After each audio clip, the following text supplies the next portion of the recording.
Hi അസ്സലാമലൈക്കും welcome back to my channel. അപ്പോൾ ഇന്നത്തെ വീഡിയോയിൽ നമ്മൾ പെരുന്നാൾ ദിവസത്തെ കുറച്ച് വിശേഷങ്ങളും കാര്യങ്ങളൊക്കെയാണ് കാണിക്കുന്നത്. നിങ്ങളെല്ലാവരും പെരുന്നാളും അടിപൊളിയായിട്ട് തന്നെ കഴിഞ്ഞെന്ന് വിചാരിക്കുന്നത്. പിന്നെ ഇതിൽ ഈസി ആയിട്ട് ഉണ്ടാക്കാൻ പറ്റുന്ന ഒരു ബ്രേക്ക്ഫാസ്റ്റിൻ്റെ റെസിപ്പി കൂടെ ഇൻക്ലൂഡ് ആക്കിയിട്ടുണ്ട്. അപ്പോൾ എല്ലാവരും വീഡിയോ ഫുള്ളായിട്ട് തന്നെ കണ്ടുവെക്കുക.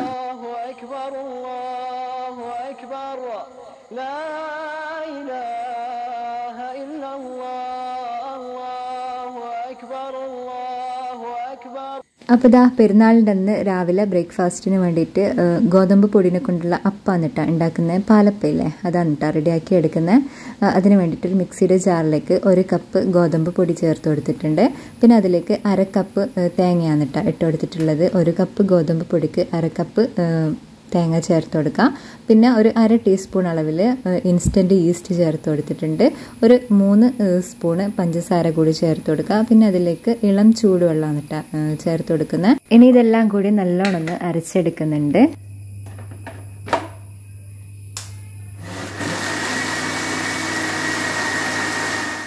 1 കപ്പ് ഗോതമ്പ് പൊടിൻ്റെ അളവാണ് ഞാനിതിലെല്ലാം പറഞ്ഞിട്ടുണ്ടായിരുന്നത്. തേങ്ങയും ഈസ്റ്റും പഞ്ചസാരയൊക്കെ ഇതിൽ നിങ്ങൾക്ക് അങ്ങോട്ടോ ഇങ്ങോട്ടോ അളവ് കൂട്ടോ കുറക്കോ ചെയ്യുന്നുണ്ടെങ്കിൽ അതിനനുസരിച്ചിട്ടുള്ള തേങ്ങയും ഈസ്റ്റൊക്കെ എടുത്താലും മതിയാവും.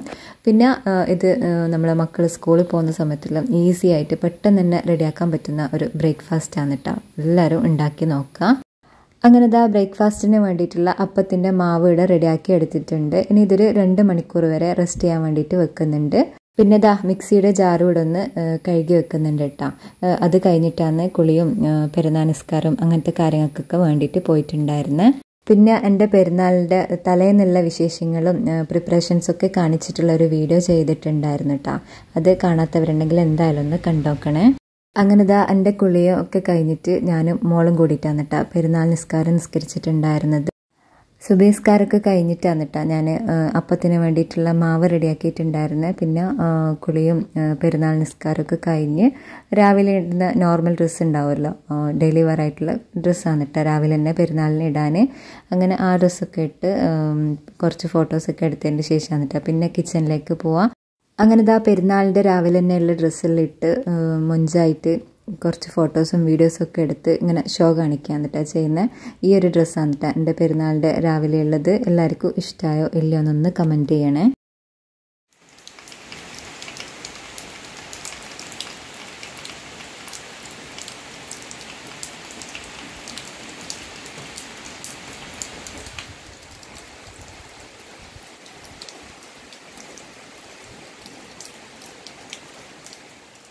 നമ്മളെ പള്ളിയിൽ നിന്ന് 7:30 മണിക്കാണ് പെരുന്നാൾ നിസ്കാരം ഉണ്ടായിട്ടുണ്ടായിന്. അപ്പോൾ അതെല്ലാം കഴിഞ്ഞ് 8:15 നമ്മൾ നിസ്കാരമൊക്കെ കഴിയുമ്പോഴത്തേക്ക് ഈ ഒരു സമയമാകുമ്പോഴത്തേക്ക് കുട്ടികളെ കുളിയും ഡ്രസ്സ് മാറ്റലും അങ്ങനത്തെ കാര്യങ്ങളൊക്കെ കഴിഞ്ഞിട്ടുണ്ട്. പിന്നെ ഇതാ തലേന്ന് മൈലാഞ്ചി ഇട്ടിട്ടുണ്ടായിരുന്നു പെരുന്നാളിനേക്ക് വേണ്ടിയിട്ട്. അത് ജസ്റ്റ് ഒന്ന് കാണിക്കുക. പിന്നെ തലേന്ന് രാത്രി തന്നെ അടിക്കലും തുടക്കലും ക്ലീനിങ്ങും അങ്ങനത്തെ കാര്യങ്ങളൊക്കെ കഴിഞ്ഞുകൊണ്ട് തന്നെ പെരുന്നാളിൻ്റെ രാവിലെ അങ്ങനത്തെ പണികളൊന്നും ഉണ്ടാവില്ല ജസ്റ്റ് ഒന്ന് അടിച്ചു വാരി എടുക്കാമെന്നല്ലാതെ അങ്ങനത്തെ ഹെവി ആയിട്ടുള്ള ക്ലീനിങ്ങും കാര്യങ്ങളൊന്നും ഉണ്ടാവില്ല. പിന്നെ അധികം ഷോ കാണിച്ചിരിക്കാൻ നേരമില്ല. ഇനി കിച്ചണിലേക്ക് പോയിട്ട് ഒരുപാട് പണികളൊക്കെ ഉണ്ട്. അപ്പോൾ ഞാൻ കിച്ചണിലേക്ക് വന്നിട്ടുണ്ട്. എന്താ പറയുക, ബിരിയാണിക്ക് വേണ്ടിയിട്ടുള്ള മട്ടനും ഫ്രൈ ആക്കാനുള്ള ചിക്കനൊക്കെ ഫ്രീസറിൽ നിന്ന് എടുത്ത് പുറത്ത് വെച്ചിട്ടുണ്ട്.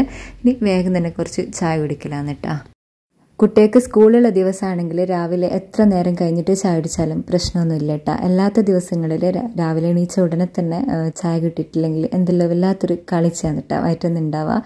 അങ്ങനെ എണീച്ചിട്ട് കുറച്ച് നേരമായതുകൊണ്ട് തന്നെ വയറ്റൊന്നും വല്ലാണ്ട് കാളിയ പോലെ ആയിട്ട് ഞാനിതാ നല്ലൊരു ചായ ഉണ്ടാക്കിയിട്ട് മേരി ബിസ്ക്കറ്റും കൂടിയിട്ട് ചായ കുടിക്കലാന്ന് എന്നിട്ട് നല്ല എനർജിയോട് കൂടിയിട്ട് ബാക്കിയുള്ള പണിയെല്ലാം ചെയ്യാമെന്ന് വിചാരിക്കുന്നത്. അപ്പോൾ കാളിയത് എന്നെല്ലാം പറഞ്ഞാൽ എന്താ പറയുക, വയറ്റുന്ന് കാലി വയറുണ്ടാവുമല്ലോ, വിശന്നിട്ടുള്ള ആ ഒരവസ്ഥ, അതിനാന്നിട്ടാ ഞാൻ കാളിയത് എന്നെല്ലാം പറഞ്ഞത്. അങ്ങനെ ഇതാ നല്ലൊരു ചായയെല്ലാം കുടിച്ചിട്ട് പിന്നെ ഉഷാറോട് കൂടിയിട്ട് കിച്ചണിലേക്ക് വന്നിട്ടുണ്ട്. ഇനി ബാക്കിയുള്ള പണിയെല്ലാം നോക്കാന്നിട്ടാണ് ചെയ്യുന്നത്. ഫസ്റ്റ് തന്നെ ഞാൻ പായസം ഉണ്ടാക്കി വെക്കാമെന്ന് ചെയ്യുന്നത്. കാര്യം നിസ്കാരമെല്ലാം കഴിഞ്ഞിട്ട് രാവിലെ തന്നെ കസിനും മക്കളെല്ലാം വരുത്തുന്നുണ്ട് വീട്ടിൽ സാധാരണ. അപ്പോൾ അവർ വന്നു കഴിഞ്ഞാലും അല്ലെങ്കിൽ വീട്ടിൽ ഫസ്റ്റ് ഉണ്ടാക്കുന്നത് എന്തായാലും പായസമാണ്. അങ്ങനെ ഞാൻ സേമിയ പായസം ഉണ്ടാക്കിയിട്ട് റെഡിയാക്കി വെച്ചിട്ടുണ്ട്.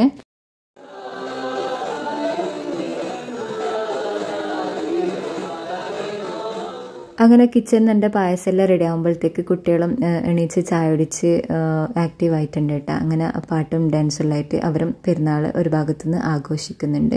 പിന്നെ ഇതാ പായസമെല്ലാം ഉണ്ടാക്കി കഴിഞ്ഞിട്ട് ഞാനൊരു ഫ്രൂട്ട് സലാഡ് കൂടെ ഉണ്ടാക്കുന്നുണ്ട് കേട്ടോ.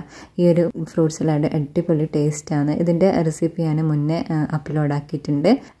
ആ ഒരു സമയത്ത് അധികം വ്യൂസും കാര്യങ്ങളൊന്നും ഇല്ലാത്ത സമയത്താണ് കേട്ടോ ഞാൻ അപ്ലോഡ് ആക്കിയിട്ടുണ്ടായിരുന്നത്. പക്ഷേങ്കിൽ കാണാത്തവരെല്ലാവരും എന്തായാലും ഒന്ന് കണ്ടോക്കുക, ട്രൈ ചെയ്ത് നോക്കുക, അഭിപ്രായം എല്ലാം പറയാം. നല്ല അടിപൊളി ടേസ്റ്റാണ് കേട്ടോ. ഈസി ആയിട്ട് ഉണ്ടാക്കാനും പറ്റും. കുട്ടികൾക്കെല്ലാം എന്തായാലും ഇഷ്ടമാവുന്ന രീതിക്കാണ് ഈ ഒരു ഫ്രൂട്ട് സലാഡ് ഉണ്ടാക്കിയെടുക്കുന്നത്. നമ്മളെ ചാനൽ തുടങ്ങിയിട്ട് കുറച്ച് കഴിയുമ്പോൾ തന്നെ ഇട്ടതാണ് കേട്ടോ ആ ഒരു വീഡിയോ. അതുകൊണ്ട് തന്നെ വോയിസും കാര്യങ്ങളൊന്നും കൊടുത്തിട്ടില്ല. എന്നാലും കണ്ടു കഴിഞ്ഞാൽ എല്ലാവർക്കും മനസ്സിലാവുന്ന രീതിക്കാണ് കേട്ടോ ആ ഒരു വീഡിയോ ചെയ്തിട്ടുണ്ടായിരുന്നത്. അപ്പം നിങ്ങളെല്ലാവരും ആ ഒരു വീഡിയോ കാണുക. കണ്ടു കഴിഞ്ഞാൽ എന്തായാലും നഷ്ടമാവില്ല കേട്ടോ. അതേപോലെ ട്രൈ ചെയ്ത് കഴിഞ്ഞിട്ട് അഭിപ്രായം എല്ലാം പറയാം. അങ്ങനെ ദാ എൻ്റെ ഫ്രൂട്ട് സലാഡ് ഇവിടെ റെഡി ആയിട്ടുണ്ട് കേട്ടോ. നല്ല അടിപൊളി ടേസ്റ്റാണ്, ഞാൻ വെറുതെ പറയുന്നില്ല. ഈസി ആയിട്ട് ഉണ്ടാക്കാനും പറ്റും. അപ്പോൾ അതാ അതുകൂടെ അവിടെ റെഡിയാക്കിയിട്ട് ഫ്രിഡ്ജിലേക്ക് എടുത്ത് വെച്ചിട്ടുണ്ട്.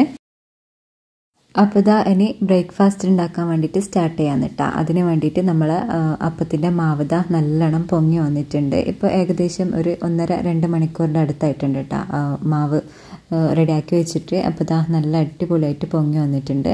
ഇനി അതിലേക്ക് ആവശ്യത്തിനുള്ള ഉപ്പ് കൂടെ ചേർത്ത് കൊടുത്ത് നല്ലോണം ഒന്ന് ഇളക്കി കൊടുക്കുക. ഇനി ഇത് ഓരോന്നായിട്ട് ചുട്ടെടുക്കാം. അപ്പോൾ ഇതാ അതിന് വേണ്ടിയിട്ട് ഒരു അപ്പച്ചട്ടി ഗ്യാസിലേക്ക് വെച്ച് കൊടുത്തിട്ടുണ്ട്. ഇനി ഇത് ചൂടായി വരുമ്പോൾ ഓരോ വലിയ സ്പൂണ് മാവ് കോരി ഒഴിച്ച് ഇതേപോലെ ഒന്ന് ചുറ്റിച്ചെടുക്കുക. നമ്മൾ സാധാരണ വെള്ളപ്പം ഉണ്ടാക്കൂലേ അതേപോലെ തന്നെയാണ് കേട്ടോ ഇതും ചുറ്റിച്ചെടുക്കുന്നത്. ഇനി ഇത് മാവ് ഒഴിച്ച് ചുറ്റിച്ച് കഴിഞ്ഞാൽ ഫ്ലെയിം നന്ന കുറച്ച് വെക്കണം കേട്ടോ. അതാ ഈ വീഡിയോയിൽ കാണുന്ന പോലെ നല്ലോണം ഒന്ന് ഫ്ലെയിം കുറച്ച് വെക്കുക. എന്നിട്ടൊരു 3-4 മിനിറ്റ് കഴിഞ്ഞാൽ നമ്മൾ അപ്പം റെഡിയായി കിട്ടുന്നതായിരിക്കും കേട്ടോ. എല്ലാ ഭാഗവും വെന്ത് നല്ല മൊരിഞ്ഞ അപ്പം കിട്ടുന്നതായിരിക്കും. ഇനി ഇതാ നിങ്ങൾ വീഡിയോയിൽ കാണുമ്പോൾ തന്നെ മനസ്സിലാവുന്നുണ്ടാവുമെന്ന് വിചാരിക്കുന്നത്. കാണാനും നല്ല ഭംഗിയില്ലേ, അതേപോലെ തന്നെ കഴിക്കാനും അതിലേറെ ടേസ്റ്റാണ് കേട്ടോ. ചിക്കൻ കറിൻ്റെ കൂടെ മുട്ടക്കറിൻ്റെ കൂടെ എല്ലാം നല്ല സൂപ്പർ കോമ്പിനേഷനാണ് ഈ ഒരു അപ്പം. ഉണ്ടാക്കാത്തവരുണ്ടെങ്കിൽ എന്തായാലും ഒന്ന് ട്രൈ ചെയ്ത് നോക്കുക. നമ്മൾ കുട്ടികൾ സ്കൂളിൽ പോകുന്ന സമയത്തെല്ലാം പെട്ടെന്ന് അരിയെല്ലാം കുതിർക്കാൻ മറന്നു പോയി കഴിഞ്ഞാൽ രാവിലെ എണീച്ച് കഴിഞ്ഞാൽ പെട്ടെന്ന് തന്നെ എന്താ പറയുക മാവ് റെഡിയാക്കുക എന്നുണ്ടെങ്കിൽ വേഗം തന്നെ ഈസി ആയിട്ട് ഉണ്ടാക്കാൻ പറ്റുന്ന ഒരു ബ്രേക്ക്ഫാസ്റ്റ് ആണ് കേട്ടോ ഇത്. അപ്പോൾ എല്ലാവരും ഒന്ന് ട്രൈ ചെയ്ത് നോക്കുക. ഇതിൽ പറയുന്ന പോലെ തന്നെ കാര്യങ്ങളൊക്കെ ചെയ്യാന്നുണ്ടെങ്കിൽ ഒരിക്കലും ഫ്ലോപ്പ് ആവില്ല കേട്ടോ. പെർഫെക്റ്റ് ആയിട്ട് ഈ ഒരു അപ്പം റെഡിയാക്കി എടുക്കാൻ പറ്റുന്നതായിരിക്കും. അങ്ങനെ ഇതാ എൻ്റെ അപ്പം മുഴുവനും ഞാനിവിടെ ചുട്ടെടുത്തിട്ടുണ്ട്. കുട്ടികൾ ബ്രേക്ക്ഫാസ്റ്റ് കഴിച്ചിട്ടുണ്ട് കേട്ടോ. പിന്നെ ഇത് ചൂടോടെ കഴിക്കാൻ വേണ്ടിയിട്ടാണ് കേട്ടോ ഏറ്റവും ടേസ്റ്റ് ഉണ്ടാകാൻ. ഉണ്ടാക്കി വെച്ചിട്ട് കുറച്ച് കഴിഞ്ഞിട്ട് കഴിക്കുന്നതിനെക്കാട്ടിലും എന്താ പറയുക ചൂടോടെ കഴിക്കുമ്പോഴാണ് അതിൻ്റെതായ കറക്റ്റ് ആ ഒരു ടേസ്റ്റ് ഉണ്ടാവാൻ കേട്ടോ. പിന്നെ എന്താ ഞാനും വേഗം തന്നെ ബ്രേക്ക്ഫാസ്റ്റ് കഴിച്ചിട്ടുണ്ട്. പിന്നെ ഉച്ചക്കത്തെ ലഞ്ചിൻ്റെ ബിരിയാണിക്ക് വേണ്ടിയിട്ടുള്ള കാര്യങ്ങളൊക്കെ റെഡിയാക്കി എടുക്കലാണ് കേട്ടോ. അതിന് വേണ്ടിയിട്ടുള്ള മട്ടൻ അവിടെ വേവിച്ച് വെച്ചിട്ടുണ്ട്. പിന്നെ ഇതാ ഉള്ളി തക്കാളി അങ്ങനത്തെ കാര്യങ്ങളൊക്കെ ഒന്ന് കട്ട് ചെയ്തെടുക്കലാണ്.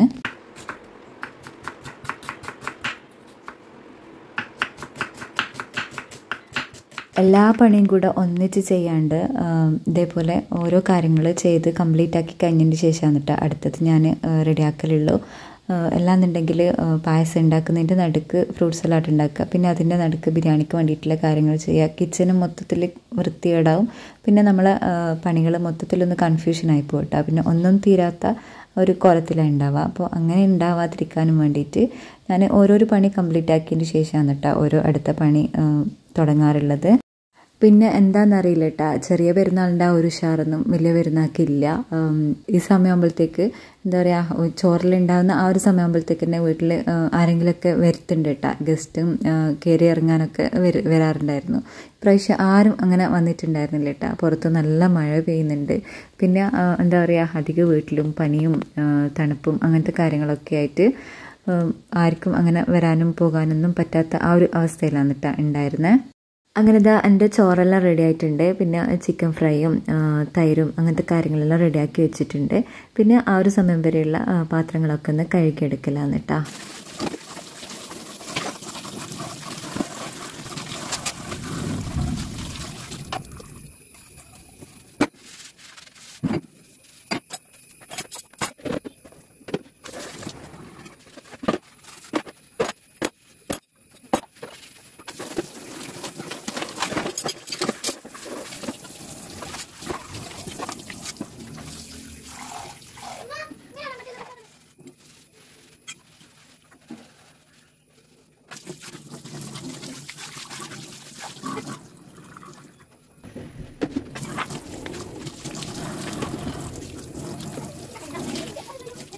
അങ്ങനെ ദാ എൻ്റെ പാത്രം കഴുകലും കിച്ചൺ ക്ലീനിങ്ങും എല്ലാം കഴിയുമ്പോഴത്തേക്ക് ഏകദേശം ളുഹർ ബാങ്ക് കൊടുക്കാനായിട്ടുണ്ടായിരുന്നു കേട്ടോ. ആ ഒരു സമയത്താണ് എൻ്റെ കസിന് അപ്പുറത്തുനിന്ന് വന്നിട്ടുണ്ടായിരുന്നു. പിന്നെ ദാഹോക്ക് പായസം കൊടുക്കലാന്ന് കേട്ടോ. പിന്നെ ഓളെങ്കിലും വന്നല്ലോ എന്ന് വിചാരിച്ചിട്ട് ആ ഒരു സന്തോഷത്തിലേനു. അങ്ങനെ ഓളോട് കുറച്ച് നേരം ഇരുന്ന് വർത്താനൊക്കെ പറയുമ്പോഴത്തേക്ക് ബാങ്ക് കൊടുത്തിട്ടുണ്ടായിരുന്നു കേട്ടോ. പിന്നെ നിസ്കാരമൊക്കെ കഴിഞ്ഞ് വന്നിട്ട് ചോറിൻ്റെ ദം ഒന്ന് റെഡിയാക്കി എടുക്കുന്നുണ്ട്. പിന്നെ നമ്മളെല്ലാവരും കൂടി ഇരുന്നിട്ട് ഇങ്ങനെ ഫുഡ് കഴിക്കലാന്ന് കേട്ടോ.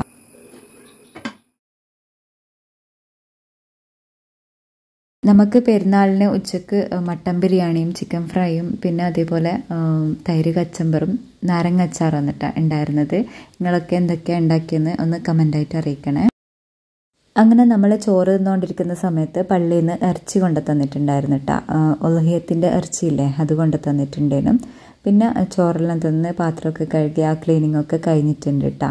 പിന്നെ ഫ്രൂട്ട് സലാഡ് കഴിക്കലാന്ന് നല്ല അടിപൊളി ടേസ്റ്റ് ചെയ്യും. ചോറ് തിന്ന് ആ ഒരു എന്താ പറയുക മസ്തായിരിക്കുന്ന ആ ഒരു സമയത്ത് ഫ്രൂട്ട് സലാഡ് കഴിക്കാൻ വേണ്ടിയിട്ട് പ്രത്യേക ഒരു ടേസ്റ്റ് തന്നെയാണ് കേട്ടോ ഉണ്ടാവുക. ഫ്രൂട്ട് സലാഡിലേക്ക് കുറച്ച് ഐസ്ക്രീമും കൂടെ ചേർത്തിട്ട് കഴിക്കുമ്പോൾ ഒരു വല്ലാത്തൊരു ഫീൽ തന്നെയാണ് കേട്ടോ ഉണ്ടായിരുന്നത്. അങ്ങനെ ആ ഫ്രൂട്ട് സലാഡൊക്കെ കുടിച്ച് കഴിഞ്ഞിട്ട് പിന്നെ വേഗം തന്നെ പോയിട്ട് ഡ്രസ്സ് മാറ്റുക എന്നിട്ടാണ് ചെയ്തിട്ടുണ്ടായിരുന്നത്. മെയിനായിട്ടുള്ള ഡ്രസ്സ് ഉണ്ടല്ലോ പെരുന്നാളിൻ്റെ, ആ ഡ്രസ്സൊക്കെ ഇട്ടിട്ടുള്ള ഫോട്ടോസും കാര്യങ്ങളൊക്കെ എടുത്തതിന് ശേഷം പിന്നെ നമ്മൾ അച്ചിക്കാൻ്റെ വീട്ടിലേക്ക് പോകാന്നിട്ടാണ് ചെയ്തിട്ടുള്ളത്.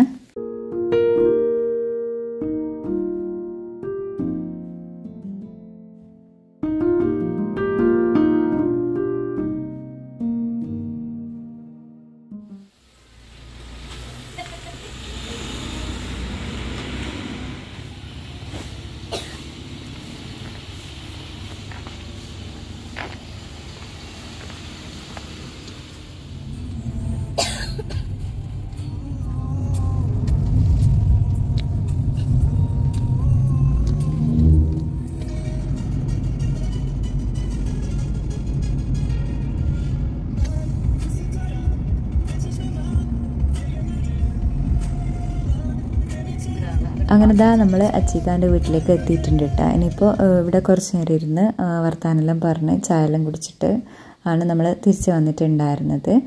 അവിടെ ഉമ്മ മുട്ടമാലയും പിന്നെ ക്യാരറ്റ് പോളയും അങ്ങനത്തെ കാര്യങ്ങളൊക്കെ ഉണ്ടാക്കിയിട്ടുണ്ടായിരുന്നു കേട്ടോ. അപ്പോൾ അതെല്ലാം കൂട്ടി ചായ കുടിക്കലെല്ലാം കഴിഞ്ഞിട്ട് വന്നിട്ടാണ് പിന്നെ നമ്മൾ തിരിച്ച് പോയിട്ടുണ്ടായിരുന്നത്. അപ്പോൾ ഇത്രയൊക്കെയല്ലോ കേട്ടോ എൻ്റെ പെരുന്നാൾ വിശേഷങ്ങൾ. എല്ലാവർക്കും വീഡിയോ ഇഷ്ടമായെന്ന് വിചാരിക്കുന്നത്.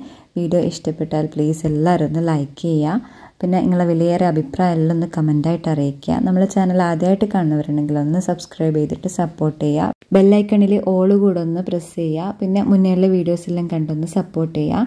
അപ്പോൾ അടുത്ത നല്ലൊരു വീഡിയോ ആയിട്ട് വരുന്നത് വരേക്കും ഇൻഷാ അല്ലാഹ് അസ്സലാമു അലൈക്കും, ബൈ.